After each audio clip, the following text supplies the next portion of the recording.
আমাদের প্রজেক্টের কলমি শাক তুলছি, মাশাআল্লাহ খুব ভালো হয়েছে। একটা ইন্টারেস্টিং বিষয় কি জানেন, এই কলমি শাকের বীজগুলো দিয়েছি অনেকদিন হলো এবং আমরা কয়েকবার এখান থেকে কলমি শাক কাটা হয়েছে, বিক্রি করা হয়েছে। কলমি শাক লাগানোর সুবিধাই হচ্ছে এটা, আপনি একবার লাগিয়ে কেটে খাবেন এবং এর গোড়া দিয়ে বারবার নতুন করে কুশি বের হবে এবং আপনি সেটা বিক্রি করতে পারবেন, আবার খেতে পারবেন। আমাদের প্রজেক্টের এই জায়গাটাতে এই শাকগুলো চাষ করার ক্ষেত্রে কোনো ধরনের কীটনাশক বা সার ব্যবহার করা হয়নি। জাস্ট এখানে ভার্মি কম্পোস্ট দিয়েছি এবং শুকনা গোবর সার দিয়ে মাটিটা রেডি করে সারিবদ্ধভাবে লাগিয়েছি এই শাকগুলো এবং দেখেন কি সুন্দর হয়েছে।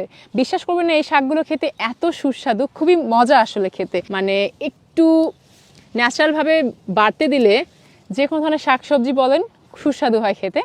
আর এমনিতে কলমি শাক কিন্তু অনেক উপকারী। কলমি শাকে প্রচুর পরিমাণে আঁশ থাকে যা আমাদের হজম শক্তি বাড়ায়। এই শাকে প্রচুর পরিমাণে ভিটামিন সি থাকে যা আমাদের রোগ প্রতিরোধ ক্ষমতা বাড়ায় এবং ভিটামিন এ থাকে যা আমাদের চোখের জন্য ভালো এবং এতে থাকা অ্যান্টিঅক্সিডেন্ট কিন্তু আমাদের চুল ভালো রাখে, ত্বক ভালো রাখে। ওভারঅল এই শাকটা কিন্তু অনেক উপকারী এবং সবথেকে মজার বিষয় হচ্ছে এটা কিন্তু এক ধরনের উভচর শাক। এটা দেখা যায় যেমন পানিতে হয় তেমনিতে ডাঙ্গাতেও হয়, তো আপনারা লাগাতে পারেন। আর অল্প একটু জায়গাতে এত পরিমাণ হয় যে আপনার পরিবারের চাহিদা ইনশাআল্লাহ মিটে যাবে। তো যাদের অল্প একটু জায়গা আছে তারা লাগাতে পারেন, বা যাদের জায়গা কম তারা বাসার ছাদে টবেও এই কলমি শাক লাগাতে পারেন। অল্প কয়েকটা গাছ থেকেই দেখা যাবে আপনার পরিবারের চাহিদা মিটে যাচ্ছে। সো নিজেরা লাগিয়ে স্বাদ নিন এই টাটকা টাটকা কলমি শাকের।